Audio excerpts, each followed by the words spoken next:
महाराष्ट्राच्या आपले सरकार पोर्टलवर एक मोठा बदल झालाय. या महत्वाच्या अपडेटच्या विश्लेषणात स्वागत आहे. सुरू करूया. महसूल आणि वन विभागाच्या 14 मे 2026च्या या अधिकृत पत्रामुळे हा ऐतिहासिक बदल प्रत्यक्षात आलाय. उद्देश अगदी स्पष्ट आहे बरं का.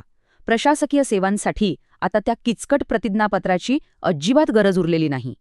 वेळखाऊ प्रतिज्ञापत्राला फाटा देत आता केवळ एक साधंसं स्वयं घोषणापत्र देण्याची अत्यंत सोपी आणि जलद पद्धत आली आहे. पण हा बदल झाला कसा? यामागे गव्हर्नन्स प्रोसेस रिइंजिनिअरिंग म्हणजेच GPR हे शासनाचं मुख्य धोरण आहे. GPRच्या पहिल्याच टप्प्यात आपला त्रास वाचवण्यासाठी अनावश्यक कागदपत्रांची थेट कपात करण्यावर मोठा भर दिलाय. आता संपूर्ण अर्ज प्रक्रिया केवळ 3 सोप्या टप्प्यांत होणार. अत्यंत जलद, सोपी आणि पूर्णपणे पारदर्शक. आधार OTP पडताळणीतून ओळख निश्चित होते ना, मग त्या वेगळ्या प्रतिज्ञापत्राची गरजच काय? ती आता कायमची संपली आहे. अर्ज स्वतः ऑनलाईन भरा किंवा आपले सरकार सेवा केंद्रातून.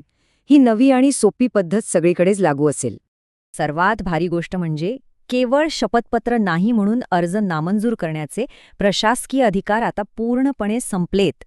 शासनाचे सहसचिव कैलास गायकवाड यांनी सर्व जिल्हाधिकाऱ्यांना या नव्या बदलाबाबत अत्यंत कडक आणि स्पष्ट निर्देश दिलेत.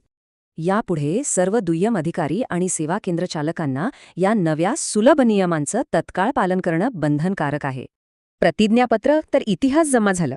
आता पेपरलेस प्रशासनाकडे वाटचाल करताना शासनाचं हे धोरण आणखी कोणती किचकट प्रक्रिया बदलणार?